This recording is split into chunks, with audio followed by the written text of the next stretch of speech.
itu multiple choice. Jadi multiple choice itu pilihan ganda. Dan sistemnya, ya kan, sistemnya nanti saya buat soal, saya setor ke Sekprodi, ya kan. Sedangkan untuk UTS, nanti teknisnya adalah membuat tugas dan tugasnya dikerjakan secara kelompok. Nah, sebelum ibu-ibu kan baru pertama kali eh, bertemu dengan saya. Jadi sebelum nanti saya akan memulai materinya, saya akan perkenalkan dulu latar belakang saya, sehingga nanti ibu-ibu, ya kan, silakan yang mau bertanya silakan. Nah, ini latar belakang background saya ya Bu, ya kan, nama saya Bambang Sugiharto. Nah, saya mempunyai pengalaman atau experience di perusahaan otomotif itu hampir 24 tahun, ya kan? Dan saya dulu bekerja di perusahaan otomotif, backgroundnya itu Japanese, ya kan? Selama kurang lebih hampir 24 tahun. Dan cukup lama, ya kan? Nah, sekarang perusahaannya itu sudah pindah, namanya bukan Toyota Astra Motor lagi, namanya Toyota Motor Manufacturing Indonesia. Nah, di umur kurang lebih 39 tahun, saya resign. Kenapa Pak Bambang resign? Karena saya juga berpikirnya ketika nanti saya pensiun, ya kan, saya biasa sibuk dan saya tidak sibuk, biasa berpikir dan saya tidak berpikir, biasa saya bekerja dan tidak ada pekerjaan, saya nanti tambah stres. Jadi saya berpikir ketika umur 39 tahun itu saya resign, mengundurkan diri, ya kan, terus saya membuat usaha sendiri. Nah, usahanya sekarang ini di bidang properti. Jadi dulu sebelum saya fokus di bidang properti, saya juga pernah menjadi konsultan untuk sebagai pelatih ya. Jadi sebagai seorang trainer di bidang bisnis, ya kan?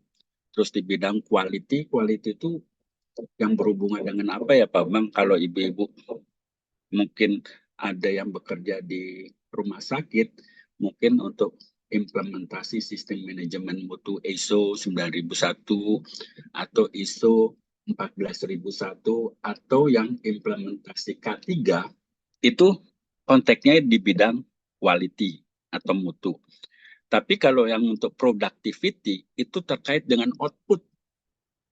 Saya punya keahlian untuk menghitung bagaimana output pabrik itu bisa maksimal, breakdown mesin turun, ya kan, reject ratio turun, sehingga output persentase untuk rasio produksinya itu bisa di angka 90% ke atas. Nah, dan saya juga punya pengalaman di bagian safety atau K3, dan saya juga punya pengalaman di bagian HRD dan marketing. Nah, untuk bisnis, saya memang punya website sendiri namanya jasatukangrumah.com, ya kan? Dan untuk sosial media itu semua terkait dengan bisnis. Tapi kalau untuk sosial media nama pribadi ada, tetapi memang saya jarang memposting. Saya memang hanya fokus di masalah bisnis, ya. Jadi bisnis yang saya gelutin sekarang itu sangat berbeda dengan pengalaman dan background pendidikan saya. Nah, untuk karya yang pernah saya kerjakan, ya seperti ini. Ya, kalau mungkin ibu-ibu bertanya, Pak Bambang dulu backgroundnya di otomotif, kok sekarang fokus ke kontraktor. Nah, saya berpikir seperti ini ibu-ibu. Jadi nanti cara saya berpikir itu simple, ya kan? Kalau kita ingin mencari peluang bisnis, ya kan, mencari peluang bisnis itu tidak selalu dengan background yang kita miliki, ya kan. Contoh, kalau background saya seorang mechanical engineer, karena saya memang dari perusahaan otomotif, ketika saya mau investasi bisnis, buka bengkel mobil, itu investasi yang saya harus keluarkan itu pasti miliaran. Karena kalau namanya bengkel mobil, harus di pinggir jalan, harus ada equipment, harus ada spare part, harus ada SDM, ya kan? Dan total cost-nya itu nggak cukup kalau cuma modal 1M. Ya, prinsipnya itu. Jadi ada hitung-hitungan ketika kita ingin memulai berbisnis.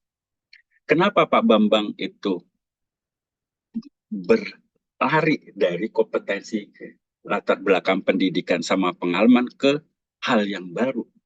Karena menurut saya ini unik bisnis ini. Kenapa? Saya punya prinsip ketika saya ingin berbisnis itu, ya kan, bagaimana saya nggak punya uang, tapi saya bisa menghasilkan income besar. Nah, itu mindset saya itu bukan dalam arti dibalik. Kalau namanya kita punya uang banyak atau uang besar, itu gampang mau nyari bisnis. Tapi gimana kita itu nggak punya uang, tapi bisa menghasilkan income besar. Nah, belajarlah saya, karena kalau saya melihat opportunity masalah properti, itu nggak akan habis. Karena prinsip saya, ketika negara Indonesia itu masih membangun, masyarakat butuh namanya kontraktor. Ketika dia sudah punya rumah, masyarakat butuh untuk merenovasi.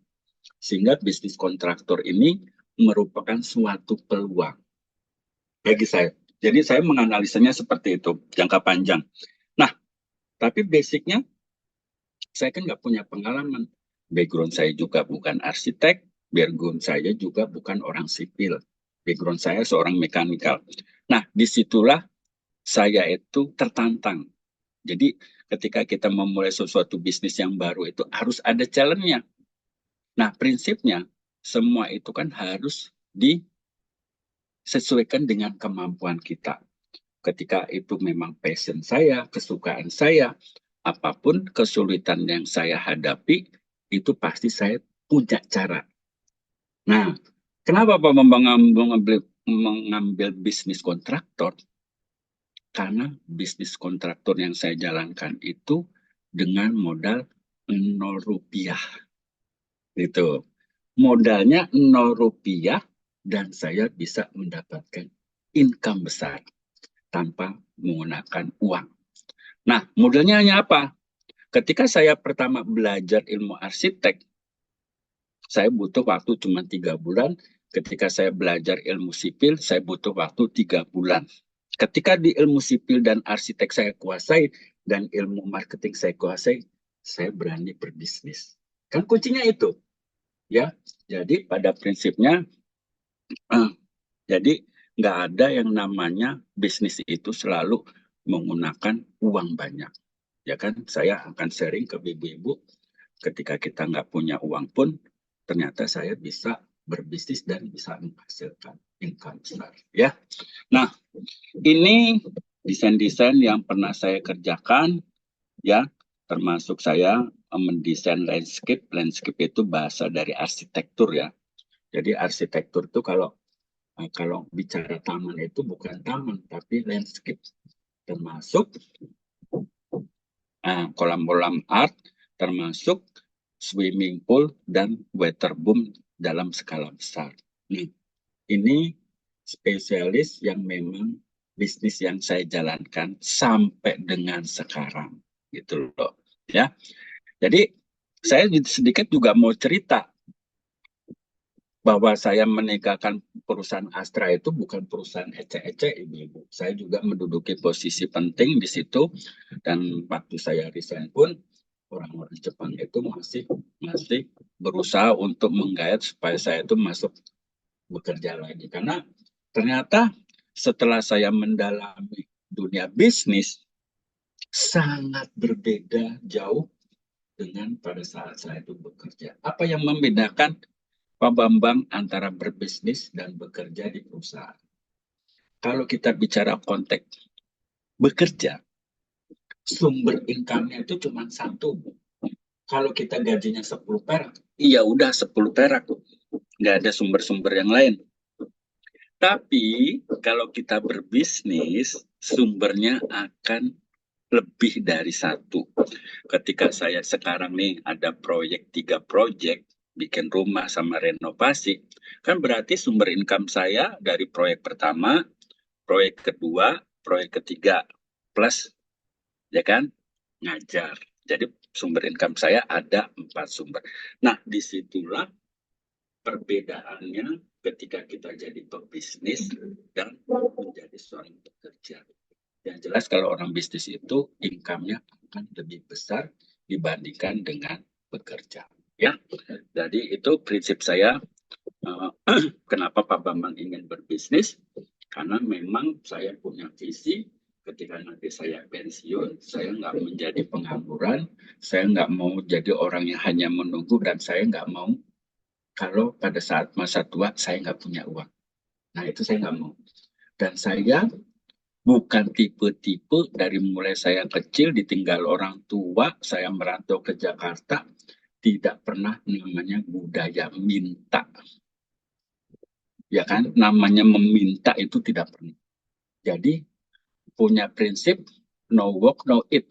Ketika saya merantau itu, kalau saya tidak bekerja, saya tidak makan. Karena memang dari kecil itu saya sudah ditinggal orang tua. Jadi merantau di Jakarta tahun 91 itu benar-benar masa-masa prihatin saya. Tapi itulah namanya hidup.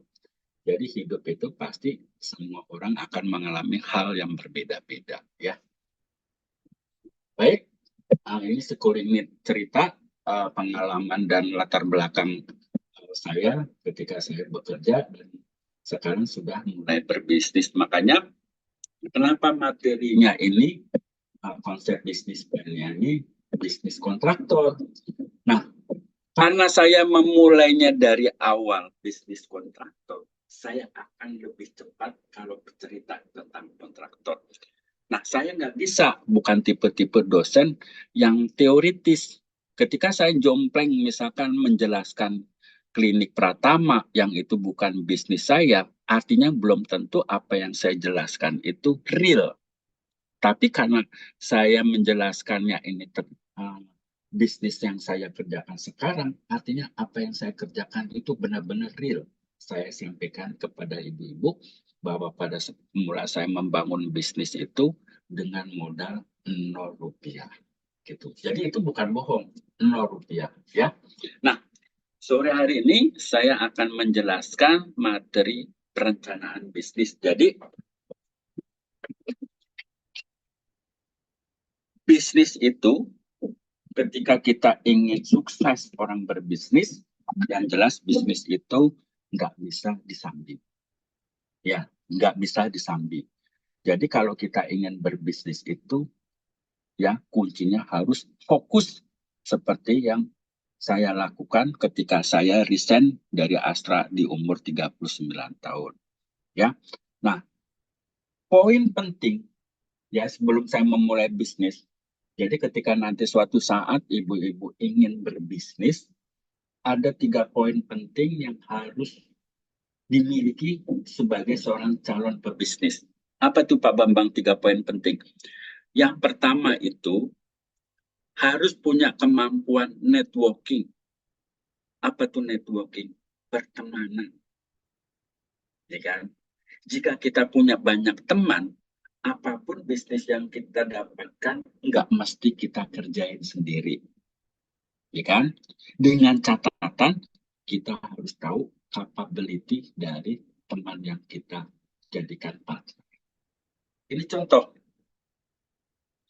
Seperti seperti kondisi pada saat saya ngajar seperti ini, saya kira-kira 4 bulan lalu lah, saya dapat WA, ya kan?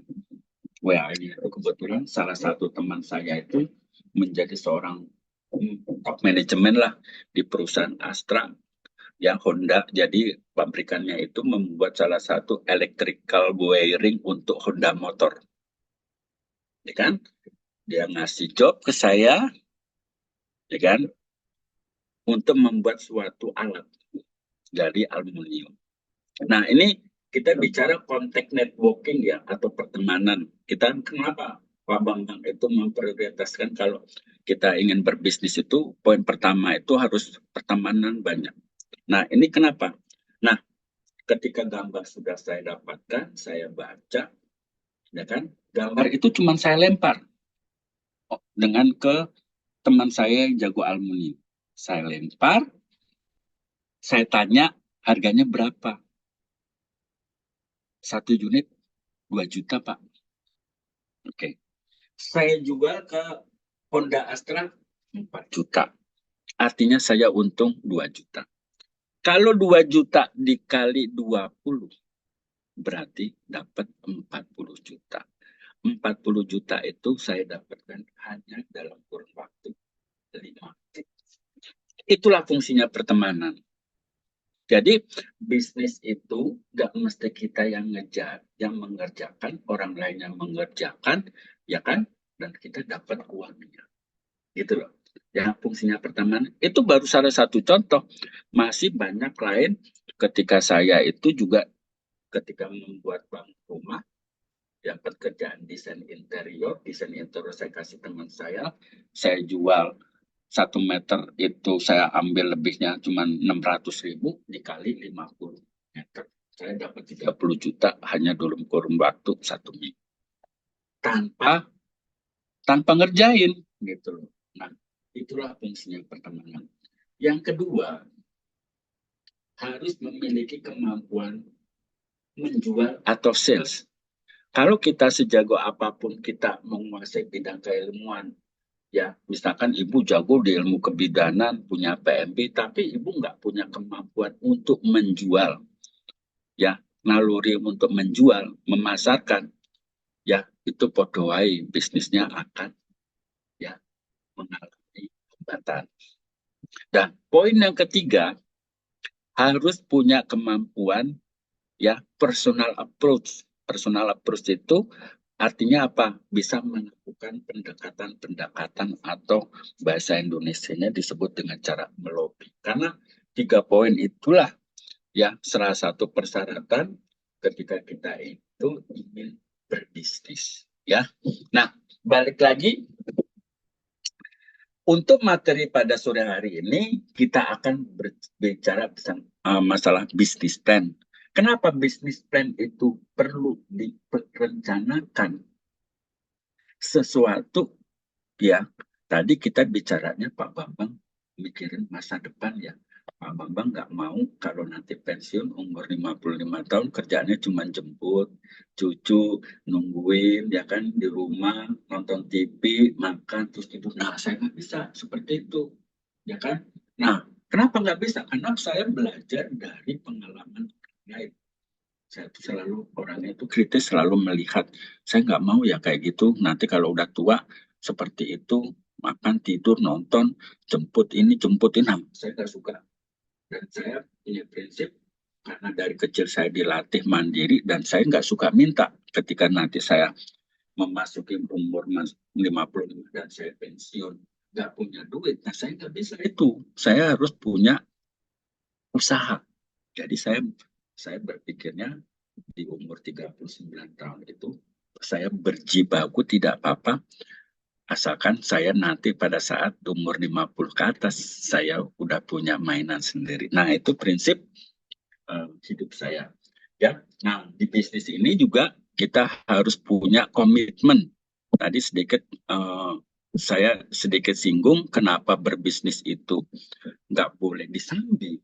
Karena kalau namanya sesuatu yang tidak fokus, tidak akan menghasilkan sesuatu yang baik. Nah, apa sih kegunaan dari bisnis plan? Bisnis plan, kalau kita bicara bisnis plan, itu suatu dokumen yang disiapkan oleh seorang pengusaha atau perusahaan yang disusun secara sistematis. Nah, ketika kita bicara sistematis itu seperti apa, Pak Bambang? Contoh, ini Bu Saida ini punya usaha PNB. Bu Saida ini sudah mengeluarkan uang investasi untuk PMB-nya ini 350 juta. Artinya, Bu Swaida ini kan harus punya usaha, punya langkah-langkah konkret yang terencana bagaimana uang investasi yang sudah dikeluarkan oleh Bu Swaida selama 350 juta itu akan kembali dalam kurun waktu 5 tahun. Nah, itu harus punya hitungan secara sistematis. Ketika Bu Saida itu sudah ngeluarin 350 juta untuk investasi PMB, Bu Saida harus punya planning, punya perencanaan, punya strategi. Ya kan? Bagaimana nih uang 350 juta itu harus kembali dalam kurun waktu 5 tahun. Nah, itulah business plan. Jadi nggak bisa kalau misalkan seorang bidan ngeluarin uang 350 juta, misalkan nggak dihitung tuh. Kita nggak dihitung kira-kira balik modalnya itu di tahun keberapa. Itu salah. Kalau namanya bisnis, mau itu pribadi, mau itu apapun ya, prioritas pertama yang harus dihitung itu adalah investasinya harus dikembalikan dulu, baru kita bicaranya profit. Ya, nah, jadi konsep bisnis plan itu seperti itu, sistematis. Jadi ada hitung-hitungannya. Nggak mungkin cuma sekedar kita buka PMB udah selesai, nggak dihitung target konsumennya berapa yang datang, ya kan? Nah, kalau nggak dihitung targetnya berapa yang datang, otomatis uang investasi Bu Swaida tadi nggak akan bisa terhitung kapan dia akan kembali. Nah, itulah yang disebut dengan namanya sistematis. Nah, yang isinya itu analisis dan perencanaan. Kenapa mesti analisis? Ketika misalkan Bu Swaida tadi sudah menargetkan 50 konsumen atau 50 pasien harus datang.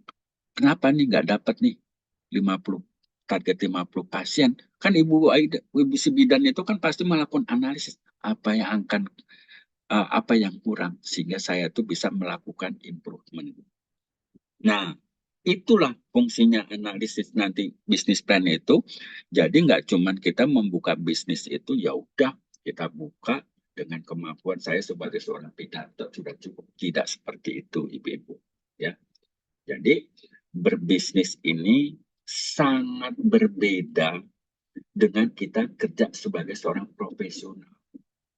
Nah, kalau saya mengajar mata kuliah bisnis, ya kan, saya fokus, ya kan, fokus item itu toh, ajarin ngomong materinya mengenai apa? Oh, mengenai perencanaan ya financial planning. Saya ngomongin financial planning, ngomong marketing, saya bicara marketing. Tapi konteksnya kalau kita bicara bisnis itu tidak bisa hanya mencakup satu keilmuan toh. Gitu loh. Karena apa? Kuncinya bisnis, motor sebuah bisnis itu ada di marketing. Kalau kita tidak punya kemampuan di bidang marketing, saya yakin bisnisnya pasti akan bermasalah. Gitu loh. Ya. Jadi kalau kita ingin berbisnis itu, kita harus punya kemampuan belajar menjadi seorang marketing. Lanjut, apa kegunaan dari bisnis plan? Fungsinya bisnis plan itu agar ketika kita berjalan itu on the track, kita tuh selalu ngikutin alur, ya kan? Nah, ketika ada penyimpangan, ya kan, kita tuh langsung bisa kontrol. Itulah fungsinya bisnis plan. Contoh seperti tadi Ibu Swaida, ya kan, ngeluarin investasi 350 juta dan itu akan kembali dalam kurun waktu 5 tahun. Ketika Bu Swaida tadi sudah menargetkan bahwa 1 bulan itu 50 pasien dan ternyata realnya kenyataannya tidak tercapai, berarti kan Bu Swaida harus punya kemampuan how to you improve. Bagaimana Bu Swaida ini melakukan perbaikan, melakukan improvement agar target 50 konsumen itu bisa tercapai. Nah, itu kalau targetnya itu tadi tidak bisa terpenuhi, secara otomatis uang investasinya nggak akan bisa kembali dalam kurun waktu 5 tahun. Karena hitung-hitungannya jelas kalau bisnis plan, ya. Nah, yang kedua, bisnis plan itu bisa kita gunakan untuk mencari investor, baik investor itu misalkan perbankan, baik investor itu teman dekat atau sudah bisa. Nah, disinilah kuncinya. Jadi semata-mata kalau kita ingin berbisnis itu orientasinya itu tidak hanya uang, tidak hanya modal. Ternyata ketika kita bisa menguasai ilmu bisnis, ya kan, dan orang ini nanti diberikan investasi untuk berbisnis bagi hasil, ya kan? Nah, si orang ini tetap bisa menjalankan bisnisnya, ya. Jadi kalau misalkan suatu saat nanti ibu-ibu, oh saya nggak bisa, oh nggak punya modal, bla bla, bukannya si pelaku bisnisnya itu nggak punya modal, yang ada belum punya ilmu. Nah itu baru. Karena pada prinsipnya tidak semua bisnis itu selalu mengeluarkan uang besar. Seperti yang Pak Bambang jalankan sekarang, modalnya 0 rupiah, tapi bisa menghasilkan uang besar. Ya, lanjut. Nah, di dalam bisnis plan itu ada item-item yang memang item-itemnya di sini semuanya menggunakan bahasa Inggris. Tapi ini bahasa marketing yang memang seperti ini. Nah, item pertama, apa yang disebut dengan namanya eksekutif summary. Nah, eksekutif summary itu ringkasan. Jadi ketika kita misalkan membuka bisnis klinik Pratama, isi item eksekutif summary itu apa? Lokasinya di mana, luas tanahnya berapa, luas bangunannya berapa, ada berapa poli, ada berapa nakes, pemiliknya siapa, legalitasnya bagaimana. Nah, semua item itu akan dijelaskan di item namanya executive summary. Nah, itu yang pertama. Yang kedua, ada item namanya misi statement. Apa yang disebut dengan misi statement? Jadi kalau kita bicara bahasa umum, ya perusahaan-perusahaan, institusi pemerintah maupun swasta selalu bicaranya namanya visi dan misi. Visi itu bicaranya jangka panjang, misi itu jangka pendek. Nah, selalu ada itu. Kenapa? Visi misi itu karena merupakan suatu persyaratan. Jadi perusahaan itu harus punya visi menjadi perusahaan otomotif nomor 1 di dunia. Tahun berapa menjadi perguruan tinggi yang berkarakter entrepreneur di tahun berapa. Itu visi, ya kan? Dan itu harus measurable, harus terukur. Terukurnya di tahun berapa. Biasanya seperti, kenapa? Karena kalau itu nanti perusahaan itu, baik itu bidang jasa maupun apapun ya, pada saat nanti dia proses asesmen ya, apalagi itu rumah sakit, apa itu klinik, itu menjadi nilai poin, ya kan? Kalau misalkan ya perguruan tinggi di asesmen pada saat proses akreditasi tidak punya visi dan misi, itu nilainya 0, gitu loh. Jadi ketika kita bicara misi statement itu adalah bicaranya visi dan misi, ya. Poin yang ketiga, apa yang dimaksud dengan company background? Company background di sini adalah merupakan salah satu tools atau alat media promosi. Bahasa umumnya itu sebetulnya yang lebih familiar itu company profile. Nah, di dalam company background dan company profile itu, item-item apa saja sih produk yang Anda jual? Ketika kita nanti ngomongin produk benda, perusahaannya ada di mana, lokasinya di mana, produk yang dihasilkan apa, ada berapa item produknya. Ketika kita bicara produk, tapi ketika kita bicara misalkan klinik umum atau klinik Pratama, ya kan, lokasinya di mana, ya kan, luas tanah, luas bangunan, ada berapa poli, ada berapa alat equipment yang mendukung di sana. Misalkan di sana ada poli bidan, otomatis kalau ada polybidan ada namanya USG. USG-nya yang basic 3G atau yang sudah 4G. Ya kan, ketika kita bicara poligigi harus ada equipment-nya. Nah, itu semua yang item-item itu dimasukkan ke dalam company profile atau company background. Jadi, ketika nanti perusahaannya ini bekerja sama dengan corporate atau yang pada umumnya disebut dengan B2B, business to business, company background atau company profile inilah sebagai media promosinya. Jadi nggak mungkin kalau bisnis to bisnis kita tuh toolsnya menggunakan brosur, tidak tepat. Kalau misalkan saya mau mempromosikan stiker ke sekolah lanjutan atas menggunakan brosur itu tepat. Jadi ada tingkatannya. Kalau kita misalkan jualan jasa skincare itu pamflet. Kalau kita jualan jasa pendidikan seperti perguruan tinggi itu brosur. Nah, kalau kita jualannya itu levelnya sudah B2B itu menggunakan namanya company background atau company profile, ya. Lanjut, poin yang keempat, apa yang dimaksud dengan product description. Nah, product description ini adalah item-item produk yang kita jual. Kalau saya jual jasa konstruksi, berarti dari mulai renovasi, bikin rumah baru, ya kan, desain interior, landscape, sampai dengan swimming pool. Nah, itu yang disebut dengan product description. Kalau konteksnya saya berjualan klinik Pratama, berarti di situ ada poli umum, ada poli anak, ada poli gigi. Nah, itu yang disebut dengan product description. Jadi item apa yang kita jual, nah itu yang disebut dengan product description. Nah, yang kelima ini, sesuatu item yang paling penting. Jadi ketika kita punya bisnis, apapun bisnisnya, kita tuh harus punya perencanaan pemasaran yang baik. Ya kan? Ya, jadi harus punya strategi pemasaran. Planningnya tuh apa? Kalau misalkan produk atau jasa ini mau dijual secara offline, menggunakan tools apa, ya kan?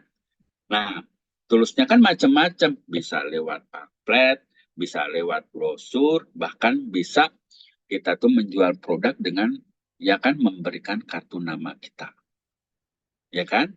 Nah, strateginya apa? Misalkan pada saat ada event tertentu, ada penyuluhan masalah kesehatan, misalkan, nah kan saya punya klinik Pratama, saya dapat mandat nih dari kelurahan ada bimbingan pengarahan terkait dengan masalah kesehatan. Nah, nggak apa-apa. Pada prinsipnya kita melakukan penyuluhan ketika nanti pekerjaan kita sudah selesai, kita bisa memperkenalkan diri. Nama saya bla bla bla bla, saya seorang bidan, jadi saya mempunyai klinik Pratama di sini. Kalau ibu-ibu ingin nanti misalkan berobat BPJS atau apapun lah, bisa. Nah, itu harus. Nah, medianya apa? Jadi nggak bisa kalau nanti suatu saat ibu-ibu punya usaha, itu hanya mengandalkan customer itu datang sendiri. Nggak bisa seperti itu. Kalau konteksnya seperti itu, bisnisnya pertumbuhannya pasti lambat. Kenapa Pak Bambang seperti itu? Ngamatin, ya saya itu ngamatin, Bu. Orangnya itu selalu mengamati. Dan banyak siswa-siswa ahli jenjang, baik itu dari keperawatan maupun kebidanan, yang rata-rata dia tuh nggak punya strategi. Sifatnya hanya, kalau namanya sifatnya menunggu itu sesuatu yang tidak bisa terukur. Ya, nah itu tadi bicaranya offline. Kalau bicaranya online, artinya kita tuh harus punya strategi. Artinya kenapa? Kenapa sih semua rumah sakit itu harus hukumnya wajib dengan website? Contoh nih ya, karena kalau kita punya website, si masyarakat itu ketika ingin berobat ke rumah sakit A, saya mau berobat di dokter internis penyakit dalam, ya kan? Saya mau kunjungin websitenya dulu, tek dokternya ada siapa aja. Nah, Dari dokter yang tertera di situ, saya kan harus tahu capability dokter ini lulusan dari mana, ya kan jam terbangnya apa. Kan bisa ditelusurin. Itulah fungsinya website itu sebagai media informasi yang yang dibutuhkan oleh masyarakat. Kalau saya mau masuk berobat gigi, apakah di situ ada dokter giginya, apakah equipmentnya atau peralatannya sudah Nah, fungsinya seperti itu. Jadi, kalau namanya website itu wajib. Masyarakat itu sekarang itu sudah mulai pintar ketika dia ingin mencari sesuatu, ya dengan cara apa? Browsing. Gitu loh. Nah, itu tadi website. Nah, misalkan Anda pendatang baru, misalkan dari Jawa kan, aku mau berobat ini. Dia kan nggak tahu nih, ya kan, misalkan dia datang ke Tangerang, dia dari Jawa kan, ini, ya kan, nah, mau minta tolong anaknya atau saudaranya takut repot, pasti browsing tetap. Rumah sakit atau misalkan klinik bidan terdekat. Nah, kalau kita sudah setting itu ya, klinik bidan atau klinik atau rumah sakit atau klinik pratamanya itu misalkan kita setting di Google Business, ya kan? Nah, otomatis kalau nanti dia nyari klinik pratama terdekat, akan ketemulah klinik tempat ibu yang punya usaha. Nah, itu sistemnya semua udah menggunakan teknologi. Gitu loh. Jadi, semua itu, ya kan, masyarakat itu akan mencari dengan cara apa? Dengan cara browsing. Di mana? Di smartphone. Ya kan? Makanya di marketing plan ini kita sebagai pelaku bisnis itu harus punya strategi. Kalau kita pasarkan secara konvensional dengan sistem offline, medianya apa atau alat bantunya apa, strateginya bagaimana, PIC-nya siapa, kapan mau dijalanin. Kan gitu. Nah, kalau kita menggunakan teknologi dengan menggunakan teknologi online, menggunakan terus apa? Oh, pakai Google Business. Oh, pakai website. Oh, pakai teknik CEO. Semua dengan digital, gitu loh. Ya, bahkan ada satu tahun setengah kemarin lah, salah satu mahasiswa saya itu senang banget ketika dapat tugas itu apa mata kuliah digital marketing.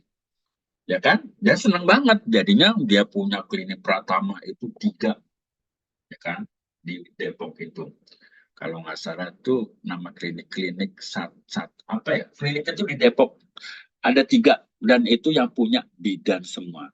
Salah satu direkturnya itu kuliahnya di Stikas dan dia belajar digital marketing sama saya. Ya, nah itu. Jadi begitu dapat tugas itu hasil bikin websitenya itu paling bagus. Dan semua sistem termasuk keuangannya pun dia kendalikan dengan smartphone-nya. Jadi dia tuh tahu biarpun dia kemana-mana, ya kan pemasukan dari klinik pratamanya berapa, pengeluaran berapa itu dia tahu. Semua dikendalikan dalam sistem yang ada di smartphone. Nah, itu hebatnya Bu.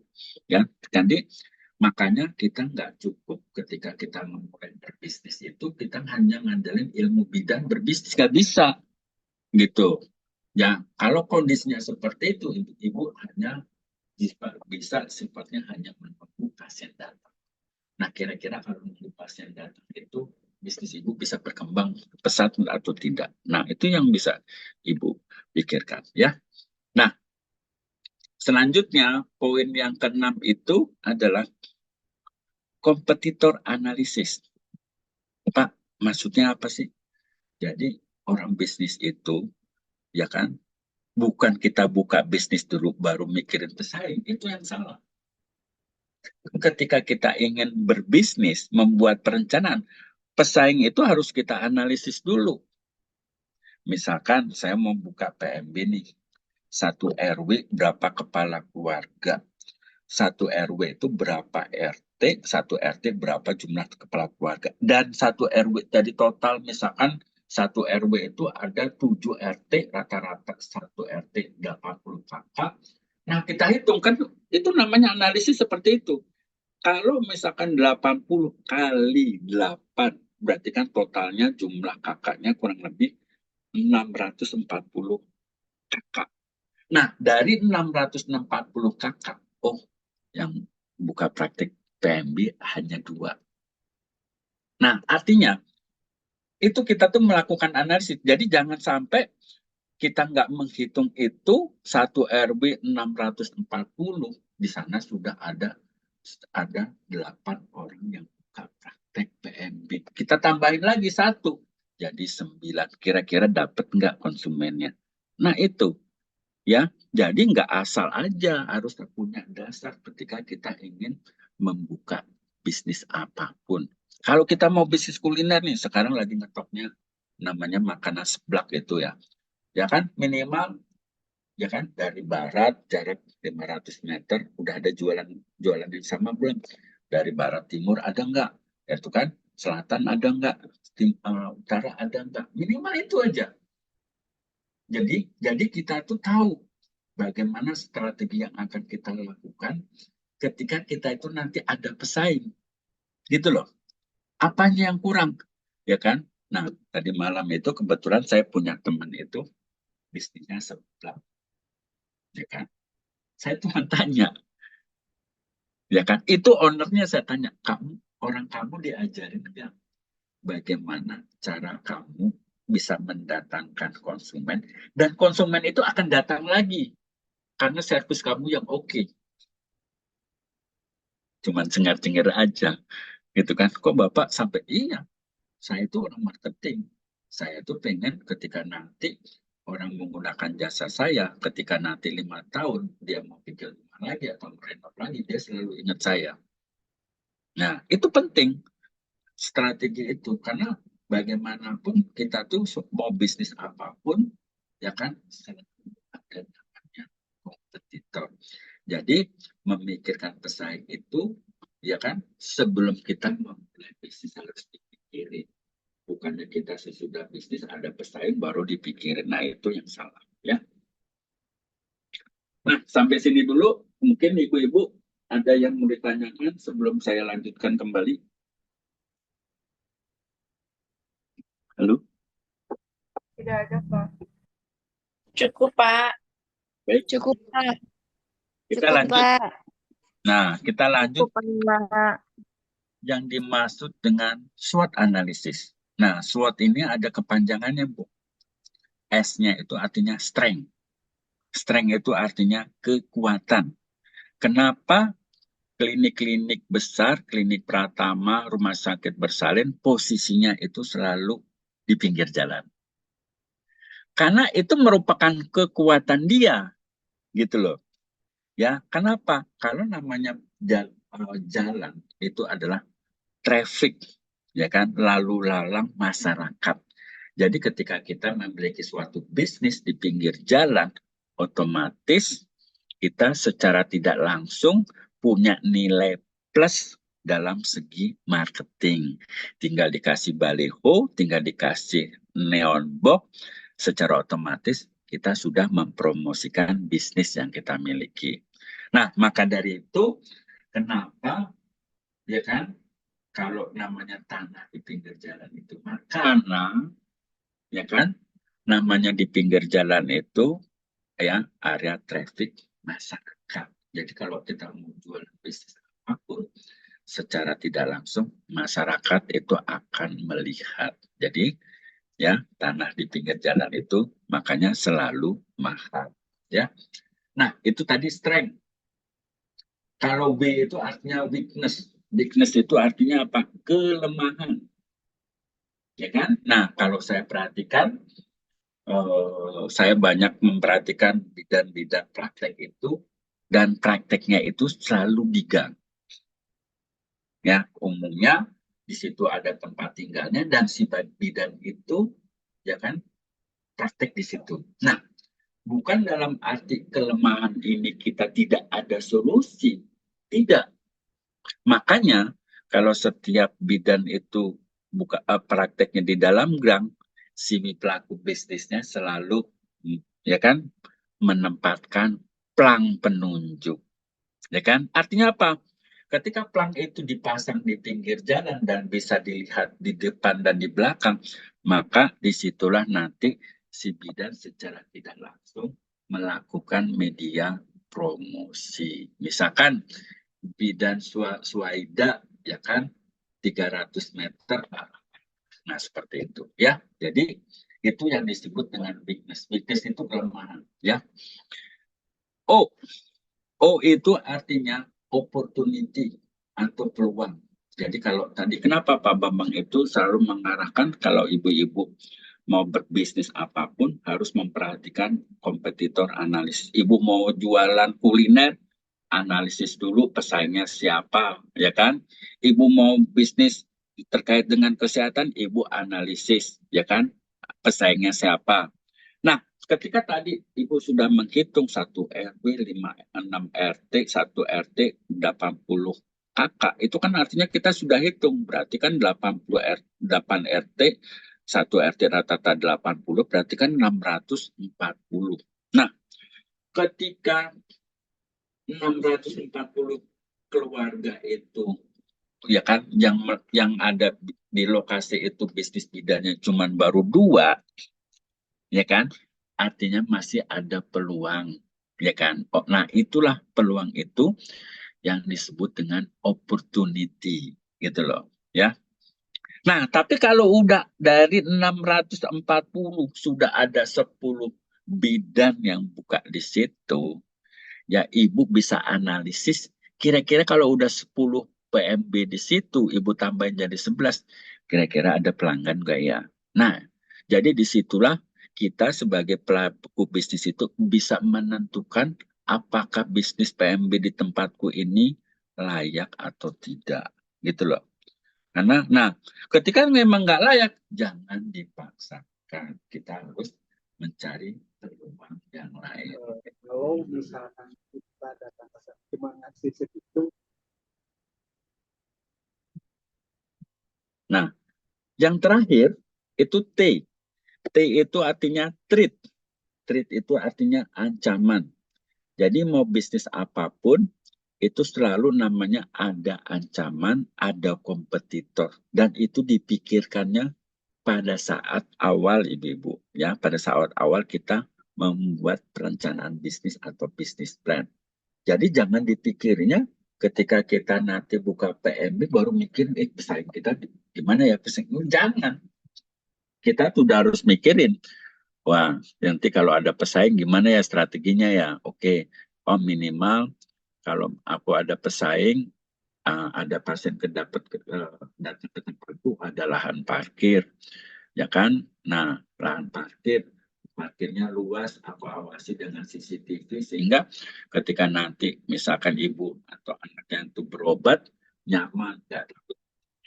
Nah, kita pikirin yang kayak gitu-gitu, ya kan? Ruang tunggunya nyaman, harus ber-AC sehingga nanti orang yang berkunjung berobat tempat ini nggak merasa selalu bawa kipas angin, misalnya bawa kipas gitu loh, ya.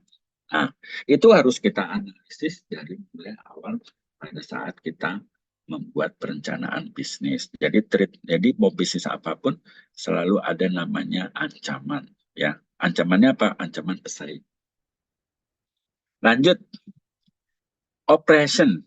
Nah, operation ini adalah orang yang akan menjalankan bisnis.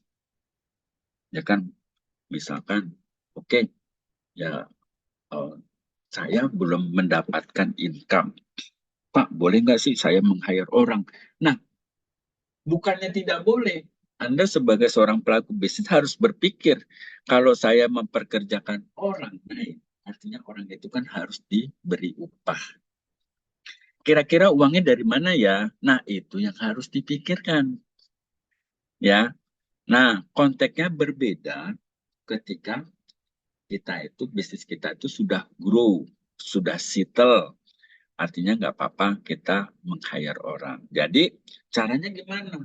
Caranya dengan bisa memanfaatkan orang-orang terdekat, entah itu suami, entah itu putra-putri ibu, entah itu sepupu dan lain-lain. Ya.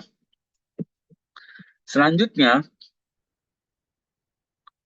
kita bicaranya financial planning. Apa yang dimaksud dengan financial planning? Perencanaan keuangan. Jadi ibu punya target 10 tahun buka PMB, ya PMB-nya mau saya upgrade jadi klinik umum. Kenapa? Dia upgrade jadi klinik umum, Pak. Jadi kalau karyawan Astra kalau berobat ke bidan nggak diganti. Jadi kalau nanti karyawan Astra berobat ke klinik saya, klinik umum pasti diganti. Nah, artinya pada saat ibu melakukan upgrade dari klinik PMB ke klinik umum, kan ada namanya cost atau biaya yang harus dikeluarkan untuk investasi tersebut. Nah, ibu punya uang nggak?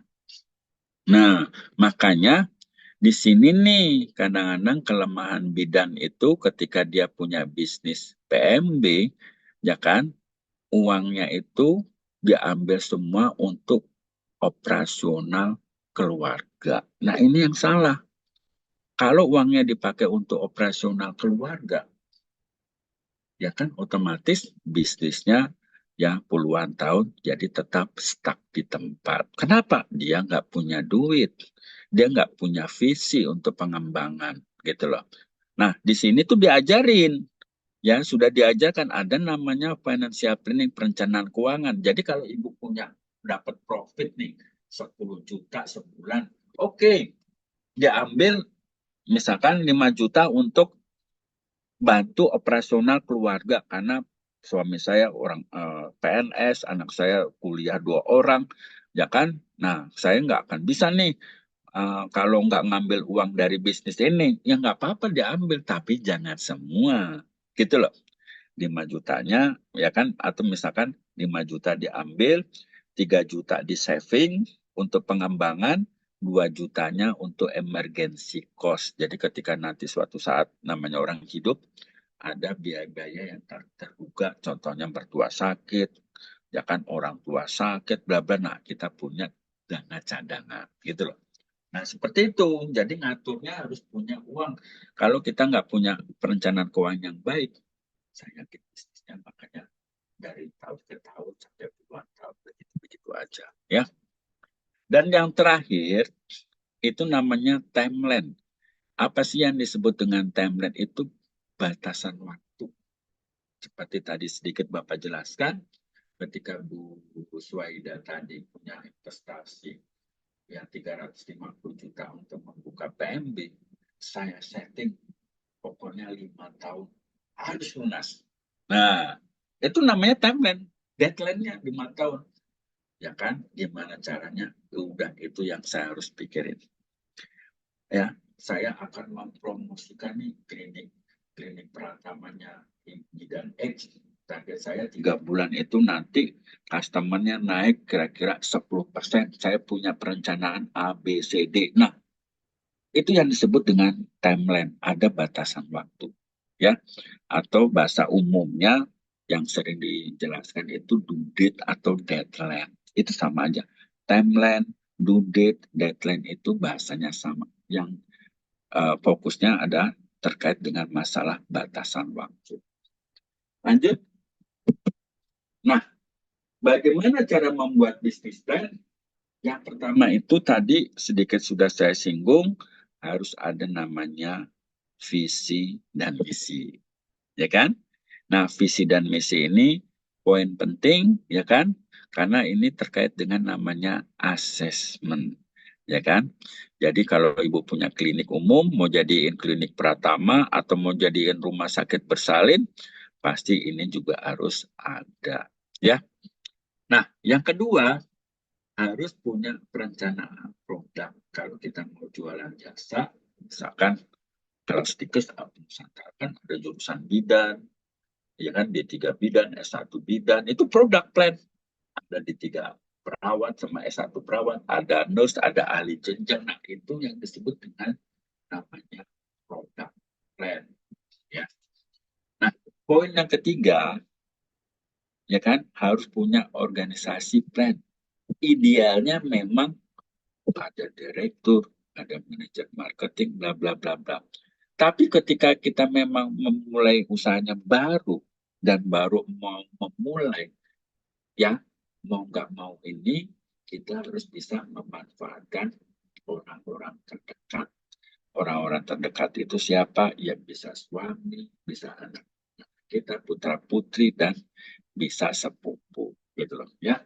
Nah, dan yang terakhir harus memiliki kemampuan membuat perencanaan keuangan atau yang disebut dengan financial planning. Karena apa? Financial planning ini sangat berguna ketika nanti suatu saat perusahaan ini akan mengembangkan bisnisnya. Pada saat nanti dia mengembangkan bisnis dan dia memiliki uang, gitu loh. Karena kalau namanya udah dikembangkan, pasti namanya butuh biaya. Kalau nanti dia nggak punya uang, berarti bisnisnya nggak akan bisa. Ya, lanjut. Nah, langkah pertama yang harus dilakukan, misi pertama adalah saya waktu berbisnis kontraktor itu selalu menggunakan fasilitas tools yang gratis. Kenapa menggunakan yang gratis? Bang, karena saya belum punya uang.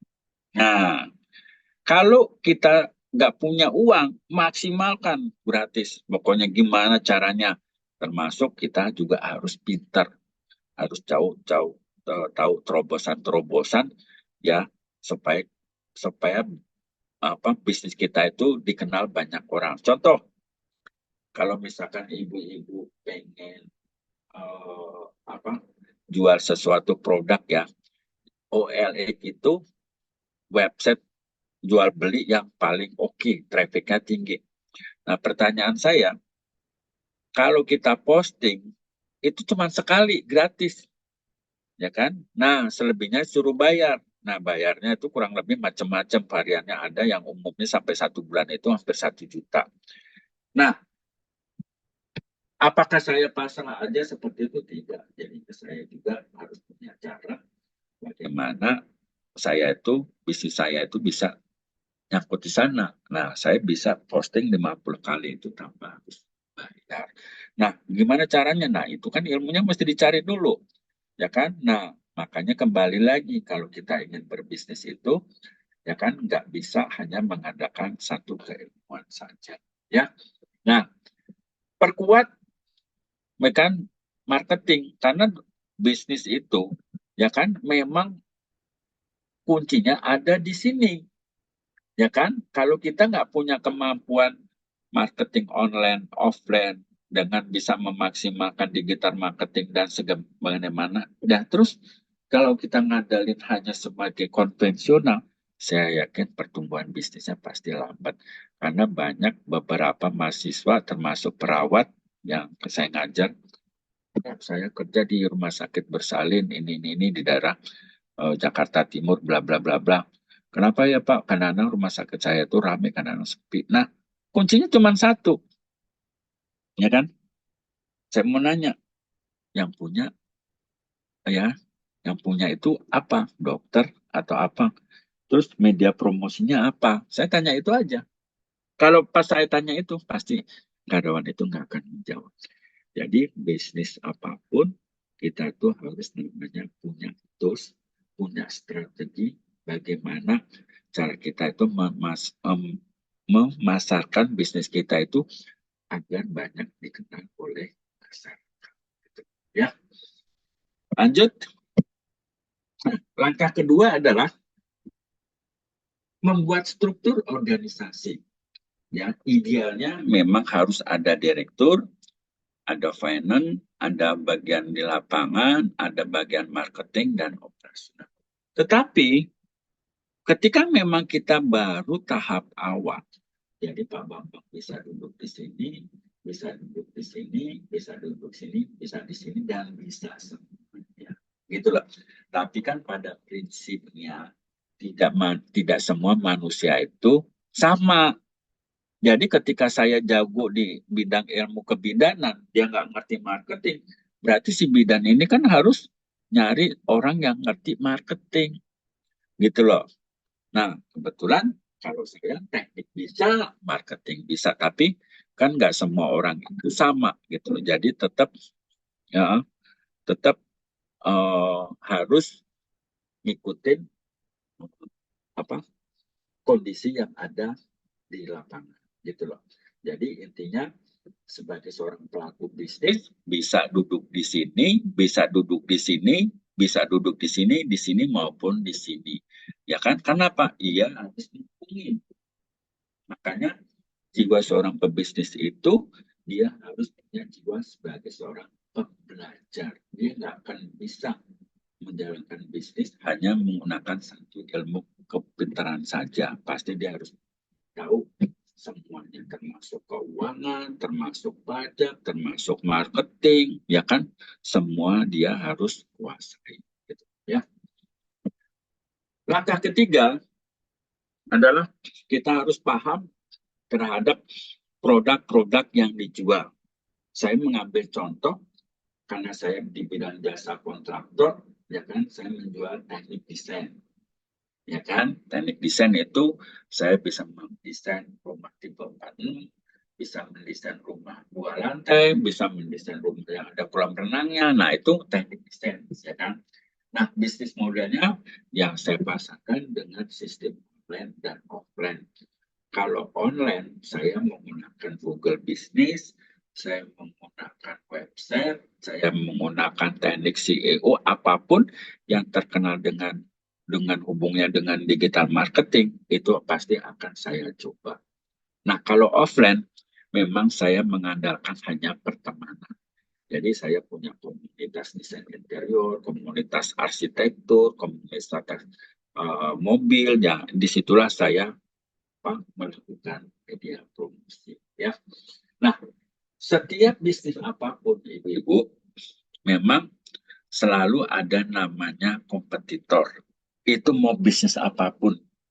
Nah, tapi kita selaku pelaku bisnis, ya kan, harus tahu bagaimana cara menghadapi kompetitor. Seperti tadi Pak Bapak jelaskan, harus ada nilai lebihnya ketika kita punya usaha bisnis itu dibandingkan dengan kompetitor. Contoh, ya kan, misalkan, ya kan, kalau dia beli bisnis soto nih, ya kan, kalau di sana misalkan bungkus plastiknya nggak ada labelnya, ya kan, kalau dia ada konsumen ke saya, ya kan, bungkus plastiknya itu ada labelnya, misalkan soto Wong Jowo, nomor telepon bla bla bla, alamatnya bla bla bla, bisa GoFood bla bla. Nah, itu kan salah satu media promosi, ya kan? Jadi tujuannya apa? Agar si pembeli itu datang untuk membeli lagi, gitu loh. Nah, yang terakhir ini adalah bagaimana cara kita melayani. Seperti tadi saya jelaskan, saya punya teman, ya kan, dia berbisnis kuliner, saya cuma tanya, ya kan, anak buahmu diajarin nggak bagaimana kalau ada konsumen datang, konsumennya itu akan terus datang lagi, dan datang lagi. Nah, seperti ibu, bagaimana punya strategi ketika nanti ibu itu menservis bagus kepada konsumen, ya kan? Nah, anak pertama yang ibu tulung, ya kan, si ibu itu dalam hal melahirkan, gimana nanti anak kedua dan ketiga juga, ibu juga yang menolong dalam hal melahirkan. Nah, itu harus punya kuncinya, ya kan, jangan dilepas. Itu saya dulu, salah satu contoh, saya pernah mendapatkan satu konsumen, itu salah satu guru besar UI, ya kan? Nah, rumahnya bagus, desainnya pakai arsitek, ya kan? Tapi pelaksananya nggak benar, ya kan? Nah, nggak benarnya gimana Pak Bambang? Ya kan antara arsitek sama pelaksana kan dua ilmu yang berbeda. Nah, fondasi kolomnya itu, ya kan, tanahnya hanya diuruk, nggak ada cekat ayamnya kolomnya itu. Jadi itu rumah ketika ada angin gitu, rumahnya tuh goyang kiri, goyang kanan gitu. Dan itu ketahuannya pada saat saya panen. Ketika ada angin, rumahnya tuh goyang. Gitu. Nah, akhirnya apa? Ya, saya yang perbaikin ketika nanti ada masalah lagi rumahnya. Itu juga dia yang saya juga yang ditelepon. Nah, hal-hal seperti itulah yang harus kita lakukan sebagai seorang pelaku bisnis, bahwa bisnis itu ketika ada datang pasien atau konsumen, buatlah dia servis sebaik mungkin agar nanti pada saat dia berobat, dia akan datang lagi dan datang lagi, datang lagi. Nah, kuncinya seperti itu. Jadi bagaimana cara kita memberikan pelayanan terbaik kepada si konsumen tersebut. Langkah keempat adalah bagaimana caranya kita membuat perencanaan operasional. Jam buka klinik ini 24 hours, 24 jam. Kalau bidan kan ada yang 24 jam, ada yang dia by on call. Nah, itu kembali lagi bagaimana si pelaku bisnis itu membuat planning untuk operasionalnya. Yang kedua, ya kan, setiap pelaku bisnis memang harus punya kemampuan sebagai orang marketing. Kalau kita nggak punya kemampuan membuat perencanaan pemasaran atau marketing, saya yakin bisnisnya pasti mengalami, ya kan, kemunduran. Ya kan, karena kalau orang marketing itu kan motornya, ya, motornya si penggerak bisnis. Kalau bisnis nggak ada orang marketingnya atau ya ownernya nggak punya kemampuan sebagai seorang marketing, itu sulit untuk bisnisnya bisa berkembang, gitu loh, ya. Dan sekali lagi, nggak ada bisnis itu menunggu, ya kan? Sesuatu yang menunggu itu, ya kan, yang tidak bisa terukur, ya. Lanjut. Langkah kelima adalah financial planning, membuat perencanaan keuangan. Ya, bisnis setelah kita berjalan ada modal, ada biaya produksi, ada biaya operasional, ada biaya promosi, dan ujungnya apa sih yang harus kita perhatikan kalau kita nanti suatu saat menjadi seorang pelaku bisnis? Ini loh, BIP. BIP itu artinya break even point. Apa sih bahasa Indonesia? Titik impas. Kalau saya jualan sepatu itu modal awalnya 150 juta. Misalkan, ini contohnya. Dari mulai tempat, dari supplier, bla bla bla, 150. Nah, saya harus punya target sebulan itu 100, sehingga pada saat nanti 10 bulan, ya kan, uang investasi saya akan kembali. Nah, itu yang disebut dengan BIP. Kalau payback period atau ROI itu artinya return of investment, itu satuannya waktu. Jadi seperti tadi, kalau Bu Suwaida tadi punya investasi untuk membuka klinik PMB tadi 350 juta, saya hitung konsumennya sebulan itu 100 misalkan. Oh, target saya uang 350 juta itu akan kembali dalam kurun waktu 5 tahun. Nah, semua itu harus ada hitung-hitungannya. Ya, jadi ada hitung-hitungannya, ujung-ujungnya apa? Ujung-ujungnya yang kita hitung adalah terkait dengan masalah uang. Lanjut. Selanjutnya adalah membuat ringkasan summary. Nah, ringkasan summary ini, ya kan, tujuannya adalah untuk menjelaskan langkah pertama sampai langkah kelima. Nah, pada umumnya ringkasan summary atau executive summary ini, ya kan, ditulis di halaman ketiga pertama itu cover business plan, daftar isi business plan, executive summary business plan. Nah, di lembar ketiga inilah pada umumnya eksekutif summary itu ditulis, gitu loh, ya. Nah, langkah yang terakhir, ya kan, bagaimana cara kita mengurutkan penyusunan buku bisnis plan.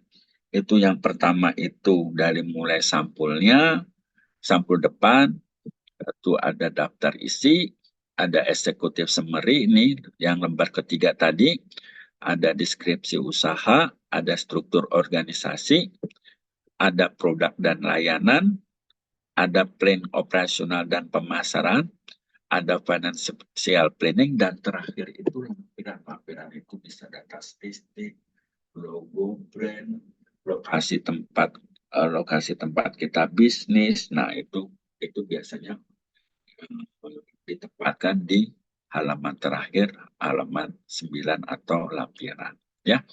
Nah, sampai di sini dulu, Ibu-ibu, terkait dengan materi perencanaan bisnis atau bisnis plan. Mungkin ada yang mau ditanyakan sebelum nanti saya lanjutkan. Ada sebuah video yang menarik yang memotivasi ketika kita itu banyak ilmu. Yaitu orang kalau memiliki banyak ilmu, banyak cara untuk bisa mencari uang. Ingat tuh. Jadi kalau orang pintar, banyak ilmu, banyak cara untuk bisa mencari uang. Ada pertanyaan? Halo? Ini Saya Pak mau nanya. oke, siap Bu. Silakan Bu. Izin bertanya Pak, saya Rosita Pak, rumah di Bekasi. Silakan Bu. Kebetulan saya juga punya TPMB, kerja di Puskes juga. Saya buka TPMB baru 3 tahun sih Pak. TPMB itu Kendala Taman Main Anak ya? bukan tempat praktek mandiri bidan Pak. Oh, PMB. Oke, siap. Oke, lanjut. Ah, Mm-mm. ah, ah. Berapa lama? Kebetulan saya baru buka praktek itu sudah 3 tahun Pak gitu. Oke.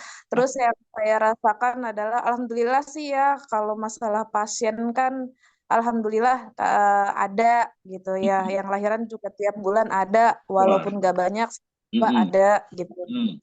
Tapi di sini yang saya rasakan kadang-kadang di saat apa ya namanya ya, pendapatan itu nggak sesuai dengan pengeluaran Nah, kadang-kadang gitu. oke. Terus yang saya rasain itu gimana caranya ya Pak ya, strategi udah saya, maksudnya kalau strategi pemasaran saya lewat WA, lewat Facebook, dan saya kan kadang-kadang dari orang tuh dari mulut ke mulut.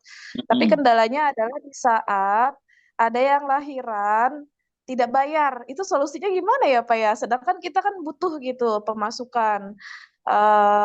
Bingung kadang-kadang ini gimana ya caranya gitu ya, apa tempat lain juga seperti itu atau bagaimana. Sedangkan selama saya jadi bidan, saya pernah kerja juga di bidan swasta, saya pernah Mm. juga kerja di rumah sakit, dan terakhir saya juga kerjanya di puskesmas sudah 12 tahun gitu. Oh, Ibu jadi Pada pas statusnya PNS ya Bu ya? saya ASN Pak, P3K. Apa tuh? Oh, jadi masih kontrak itu ya Bun ya? Jadi ASN itu terdiri dari dua Pak, PNS dan P3K Pak. Saya Oh, tahu. honor udah 10 tahun di Puskesmas dan baru diangkat 2 tahun ini Pak. Hmm. Nah, dan saya kaget di saat saya buka praktek sendiri, nah itu kagetnya itu kalau seandainya nggak bayar gimana gitu. Maksudnya sedangkan kita butuh butuh pemasukan, sedangkan pasien sendiri nggak punya uang, itu solusinya gimana ya Pak ya? Nah, begini Bu. Jadi kalau masalah tadi agar target pencapaiannya bisa tercapai, yang pertama ya kan contoh ya. Jadi kalau tadi di Facebook, nah Facebook itu kan orientasinya Ibu di Bekasi, area mana nih? Ya kan? Bekasinya Bekasi mana? Timur, Barat, ya kan? Utara. Nah, kalau kita promosi di Facebook, itu kan memang skalanya luas, gitu kan.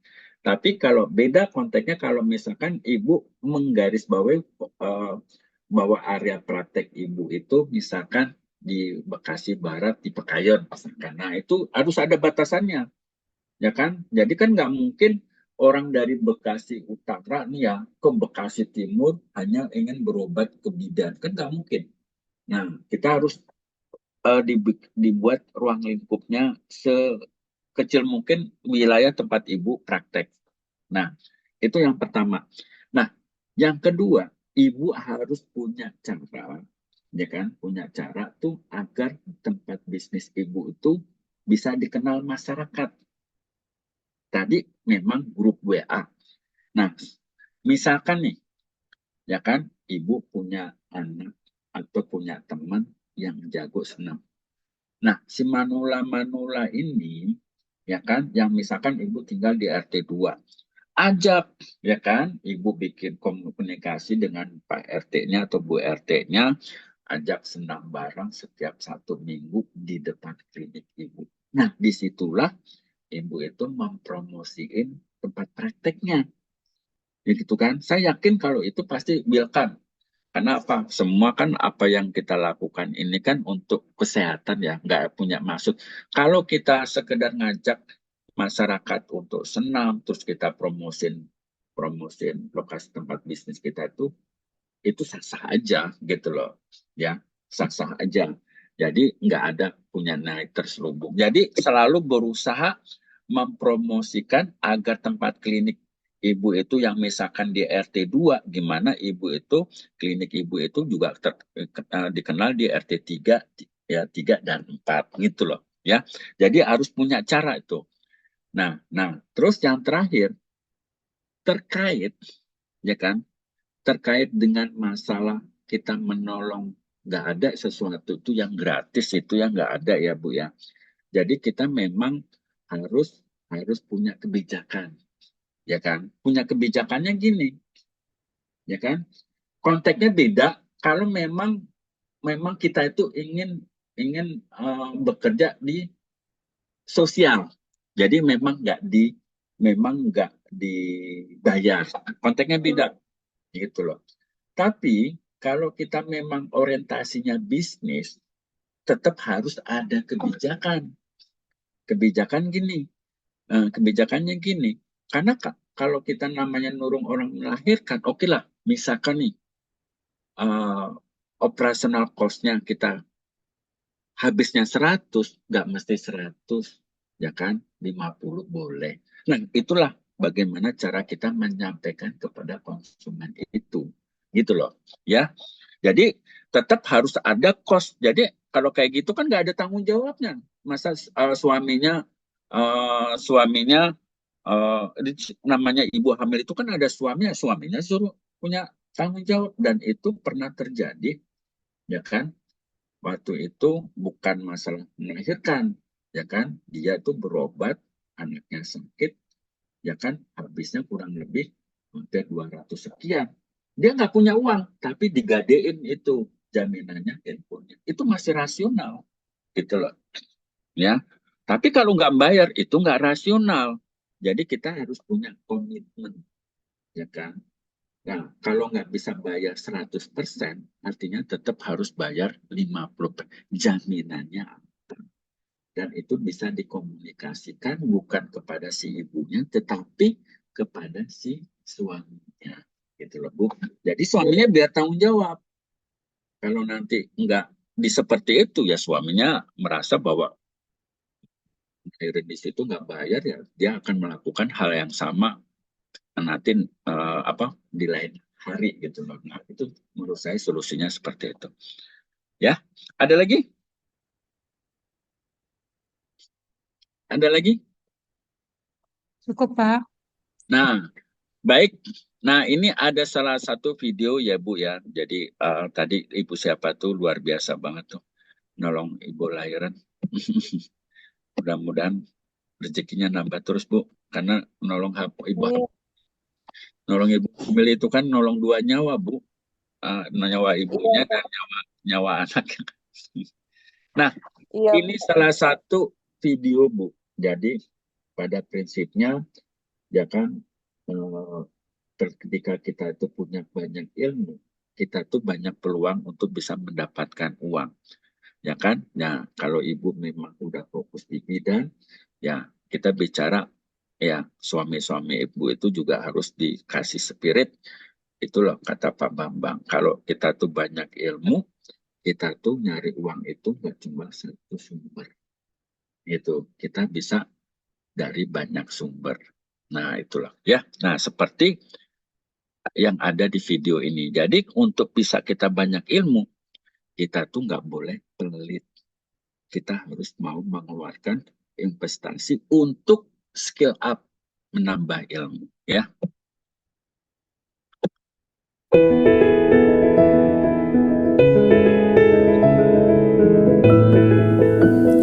Semua orang pasti menginginkan hidup sejahtera, punya barang yang diimpikan, dan bebas hutang. Banyak cara untuk bisa mendapatkannya, namun hanya ada satu cara untuk bisa menikmatinya dengan sungguh-sungguh. Pada dasarnya, menjadi kaya atau berhasil dalam kehidupan finansial itu ada rumusnya. Bukan sekedar karena terlahir kaya atau punya modal besar untuk memulainya.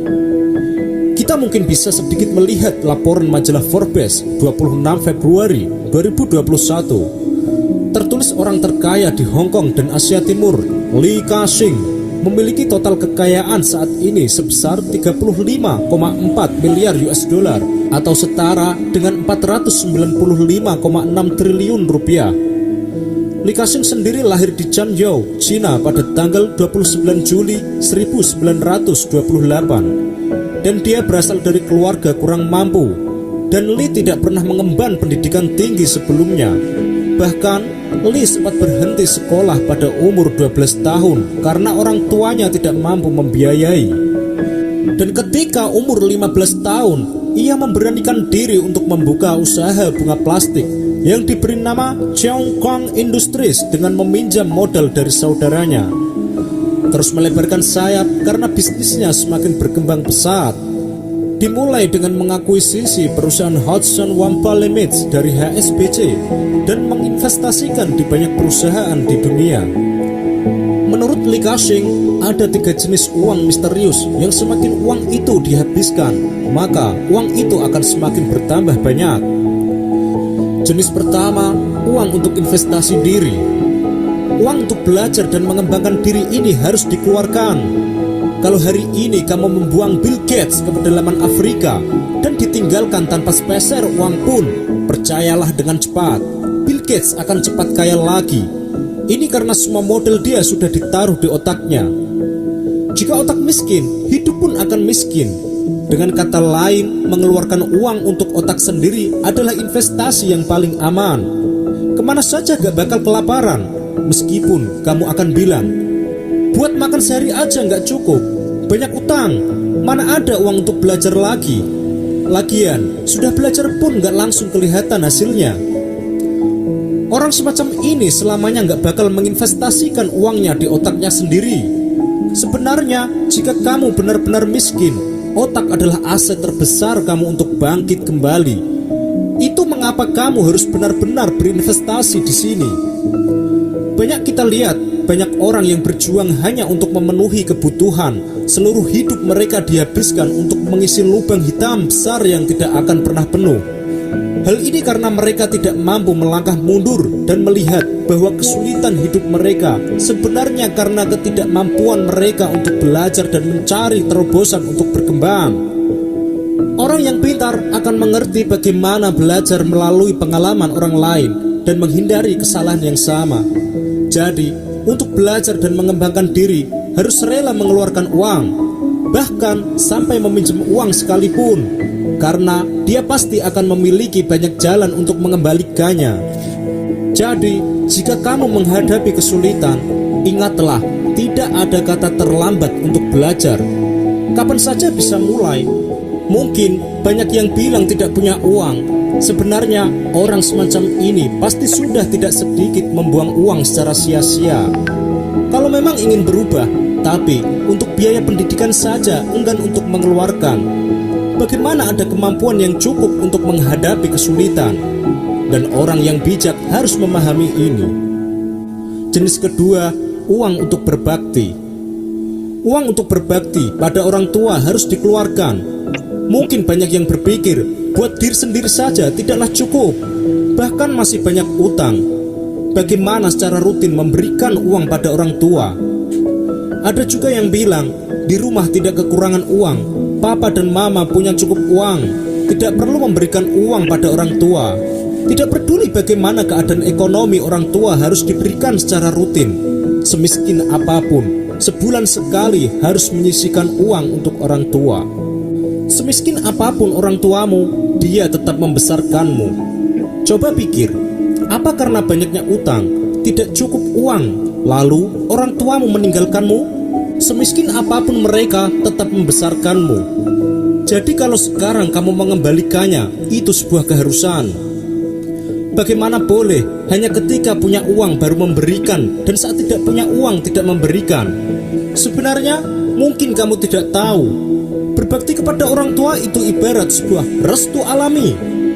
Relasi yang baik kepada orang tua akan meningkatkan kekuatan restu. Seseorang kalau tidak memiliki restu, seumur hidup tidak akan lancar dalam mengerjakan apapun. Berbakti kepada orang tua juga sekaligus untuk diri sendiri. Jadi, jika dilihat dari sudut pandang lain, uang untuk berbakti bukan saja untuk kebaikan orang tua, tapi juga untuk diri sendiri. Kalau tidak percaya, lihat orang di sekitarmu. Lihat orang-orang yang sudah 24 kali berganti pekerjaan. Apakah hidup mereka sudah berbakti? Orang yang dari muda mengerjakan sesuatu sering gagal, hidup tidak lancar, relasi dengan orang tua pasti ada masalah. Menurut data yang ada, 500 pengusaha tersukses di dunia adalah orang-orang yang berbakti kepada orang tua. Jadi ingat, untuk berbakti tidak boleh dihemat. Dan jenis ketiga, uang untuk amal. Asal ada uang lebih baik didonasikan. Di dunia ini selamanya pasti ada orang lebih kurang beruntung dari kita. Karenanya, peliharalah kebiasaan untuk beramal. Jika kamu tanggungan, sisihkanlah 2% dari pendapatanmu untuk didonasikan. Jika tidak ada tanggungan, berilah 50% untuk didonasikan. Uang itu harus berputar. Jangan membuat uang hanya berhenti di dirimu sendiri. Berikanlah pada orang yang pernah membantumu. Jika kamu adalah bos, ingatlah keberhasilan hari ini merupakan buah dari kerjasama dari seluruh karyawanmu. Memberikan bonus pada mereka adalah hal yang seharusnya. Dan amal terbesar adalah ketika kamu melakukan pekerjaan yang baik dengan rasa syukur. Amal besar lainnya adalah senyuman dan kesabaranmu terhadap orang yang menyakitimu. Oke sobat, semoga video ini bermanfaat dan memberi inspirasi untuk sobat semua. Baik ibu-ibu, jangan lupa saya mengingatkan lagi masalah absensi. Jika tidak ada pertanyaan lagi, saya izin pamit. Terima kasih. Assalamualaikum warahmatullahi wabarakatuh. Waalaikumsalam warahmatullahi wabarakatuh.